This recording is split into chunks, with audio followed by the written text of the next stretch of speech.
Yang kita sekarang bahas saat ini yaitu tentang masalah pemahaman. Jadi 15 part ini hanya bicara pemahaman, non praktek. Saya hanya sajikan diagram, gambaran-gambaran cara berpikir supaya teman-teman ini ketika melihat vlog nggak bingung.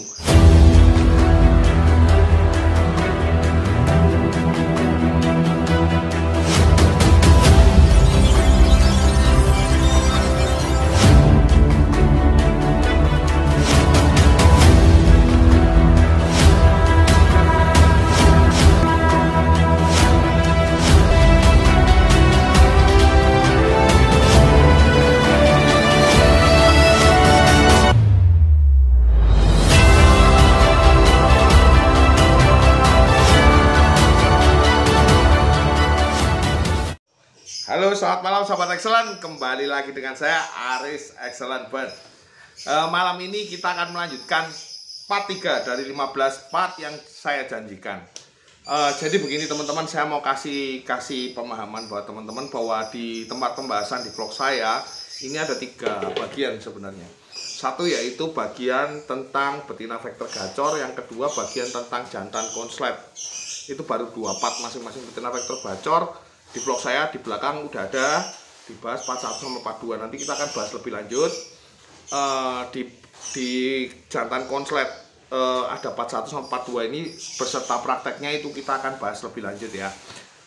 Yang kita sekarang bahas saat ini yaitu tentang masalah pemahaman.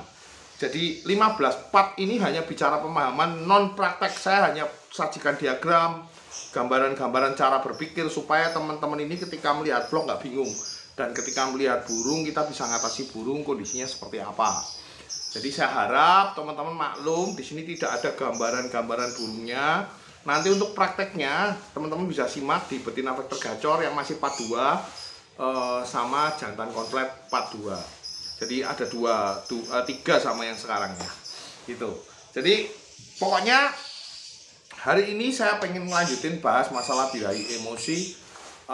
Masalah penglihatan kita terhadap burung kita supaya teman-teman lebih paham. Dan saya tidak akan langsung menuju ke konslet, tapi saya akan uraikan di depan sebelum kita masuk ke tahapan konslet. Saya akan coba uraikan satu diagram lagi bahwa burung konslet itu seperti apa. Ya, saya akan coba disimak. Ya, kita akan coba masuk ke pembahasan diagram ya. Disimak ya, diagram ini disimak, coba dilihat. Di situ saya kasih gambaran bahwa level 1 masuk ke level 5 terus sampai ke titik 9, yaitu burung ini sampai ke level yang namanya konslet. Ya kan? Sorry teman-teman. Terus biasanya para pemilih bahan, istilahnya para pemain-pemain konslet itu beli di level 8 yang sudah dobelan, atau mungkin minimal level 7 lah, vektor gacor, tapi posisi nada kering ya, seperti yang kita bahas di diagram pertama, masalah diagram birahi di part 2 kalau nggak salah. Nah, tapi untuk teman-teman yang mungkin tidak bisa mempunyai modal, dalam arti waktunya itu terbatas, waktunya itu bisa longgar, terus tidak punya modal, tidak harus beli dari bahan yang istilahnya sudah benar-benar gacor atau ngedobel atau nada kering. Teman-teman bisa mulai dari tahapan yang level 5 yang saya bilang, yaitu birahi nggak lama bunyi. Birahi nggak lama bunyi itu contoh-contohnya di video yang ini saya coba akan tampilkan di sini, yaitu ini burung birahi nggak lama bunyi. Walaupun dia kondisinya masih kuek-kuek, dia kondisinya masih apa namanya, faktornya masih berlebih, masih suka ngepak, suka turun, suka gigit-gigit, suka keliling, suka ngering, suka macam-macam, itu bebas. Intinya ketika sebelum bunyi selalu dia melakukan aktivitas yang disebut birahi kawin. Jadi tetap aja ada birahi kawinnya, tapi bukan birahi kawin aja. Atau teman-teman bisa melihat seperti yang di video sekarang ini, yaitu ketika burung itu gestang, habis gestang puas, lepas dari gestang dia bunyi, itu bisa. Jadi teman-teman bisa milih dari bahan seperti itu, walaupun dia nggak seharian bunyi ngedur, level gacornya, level birahinya masih level 5. Jadi teman-teman jangan sampai salah paham. Saya sudah bahas di vlog kemarin bahwa burung gestang itu bukan burung yang over birahi. kita belum sampai ke tahap emosi ya, kita baru bahas masalah birahi dulu. Jadi burung gestang itu bukan burung yang over birahi. Kalau burung saya gestang tapi masih gacor, ya udah nggak masalah, itu nggak masalah. Setelah gestang bunyi itu bisa dipilih sebagai pilihan bahan. Karena teman-teman nggak harus dari beli bahan dobelan. Cuman bedanya kalau dobelan mungkin lebih cepat, 3 bulan, ada yang 1 bulan, ada yang 2 bulan, ada yang mungkin bisa sampai 5 bulan. Kenapa kok dobelan aja masih kadang cukup lama? Ya bener, kadang-kadang permasalahan tiap burung dengan karakter burung kita nggak memahami, akhirnya garapnya cukup lama. Jadi teman-teman memang harus lebih sedikit jeli ketika melihat kondisi burung. Kadang-kadang saya dapat burung yang udah dobelan, terus setelah dipasangin malah tidur. Nah, burung-burung seperti ini tuh solusinya seperti apa? Saya tidak akan membahas panjang lebar, takutnya nanti melebar. Itu akan sampai, kita nanti akan sampai masalah itu. Jadi kita akan bahas dulu masalah birahi ya. Jadi level yang teman-teman bisa pilih lebih baik milih di level 5 ya. Itu kondisi burung itu belum begitu gacor, lumayan gacor tapi belum begitu gacor. Ini kalau ngomongin jantan atau betina yang diarahkan ke konslet ya. Kita nggak ngomongin posisi faktor, beda lagi. Ini faktor betina nanti beda lagi. Akan saya bahas juga di sini. Jadi birahi 5 seperti yang tadi video saya sampaikan di depan. Video tentang bahan jantan seperti apa yang bisa konslet gitu ya. Itu masalah jantan. Kita bahas masalah betina teman-teman. Jadi kalau betina level 5 ini saya anggap sebagai burung yang mungkin teman-teman lihat di pasar atau lihat di rumah teman lain yang kita sedang main, atau mungkin di postingan, burung kok bunyinya enak gitu loh. Durasinya udah lumayan panjang, udah lumayan gacor. Tapi walaupun tidak segacor ketika di lapangan. Lah kadang-kadang pemilihan bahan untuk betina, terutama kalau saya, kalau tidak memilih untuk diarahkan ke konslet, teman-teman nggak usah mikirin karakter betina seperti apa yang bisa konslet. Tetap intinya birahi bunyi. Kalau saya birahi nggak lama bunyi. Kadang-kadang betina itu tidak harus birahinya ngapal, kadang habis ngapal dia bunyi, itu pun bisa diproses. Atau mungkin habis kecek-kecek seperti jantan. Betina ini juga bisa birahinya seperti jantan teman-teman, jangan dikira enggak. Justru betina yang birahinya seperti jantan dan enggak lama bunyi, itu menurut saya bahan prospek. Kita enggak akan bahas konslet dulu ya, kita janji tadi kan kita akan bahas level birahi dulu, nanti baru ngomongin konslet ya. Kita ngomongin penggacoran dulu. Jadi kita ngomongin betina, kita tadi kan janji ngomongnya betina.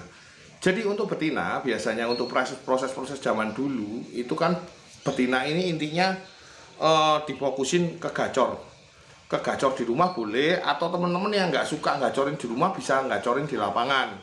Jadi misalnya begini, di rumah mungkin diem, tapi teman-teman ajak main ke lapangan, gacor di lapangan bisa. Ketika lihat burung sebentar terus nge-track factor. Jadi kita kalau betina, untuk betina yang factor aja tidak diarahkan ke konslet, teman-teman mau main di lapangan, teman-teman bisa cari betina yang utamakan. Yang pertama kali dilakukan yaitu biasanya untuk pemilihan bahan betina untuk factor, itu utamakan yang factornya ada atau emosinya cukup tinggi.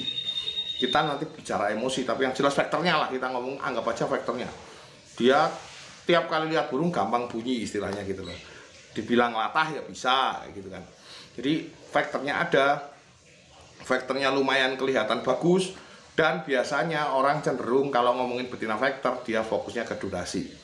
Ya, jadi karakter faktor dulu yang dipilih, setelah itu ngomongin durasi. Karena kadang burung faktor itu di awal tidak terlihat durasinya, karena kita nggak bisa lihat bakatnya dari burung itu masih mentah atau mungkin di pasar atau apa. Kadang kita nggak bisa lihat bakat durasinya. Banyak sekali burung-burung yang tadinya durasi hanya 10 detik, 5 detik, tapi ketika dia sudah mapan lapangan dia molor. Masternya bisa di lapangan atau di rumah. Nah, kalau untuk betina factor ini intinya di factor sama durasi itu. Terus ketika betina ini tidak dalam posisi birahi, saya biasanya untuk betina-betina factor saya akan masukkan dulu ke koloni awal untuk netralisir burung ini. Kita nggak tahu ya, karena balik lagi nggak ada alat pengukur birahi. Kalau teman-teman saya biasanya dapat bahan mentah nih yang dari pasar betina dulu, zaman betina factor, saya nggak mau pusing, saya masukin koloni dulu 5 hari sampai 1 minggu. Ini grade awalnya. Saya masukkan ke koloni dulu 5 sampai 1 minggu, kecuali memang burung itu sudah mapan ya, birahinya enak, gacornya enak. Ini ngomongin bahan mentah yang kita hanya nebak-nebak, kok kelihatannya bagus vektornya, burunya latah, gampang bunyi, vektornya ada.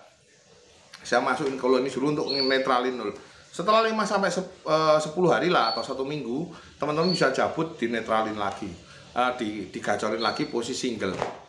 Nah, nanti untuk posisi single settingan ada macam-macam. Saya bolak-balik ngomong, mau vektor mau konslet, settingannya berbagai macam. Nah, kalau versi saya, teman-teman bisa lihat, disimak di vektor gacor 412 ya. Jadi kita akan bahas level birahinya. Di situ biasanya ketika teman-teman dapat paham rata-rata kalau yang memang bahannya dapat yang masih cukup mentah, biasanya levelnya masih 5. Nah, level 5 ini biasanya kalau untuk betina, karena betina ketika kita pakai pakan tinggi terlalu over, tahu-tahu ada yang langsung jeblek birahi dan malah ngampet tidak bunyi.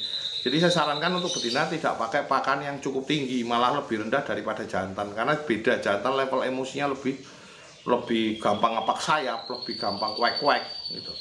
Nah, kalau lihat burung juga nggak langsung respon vektor gitu kan, artinya apa?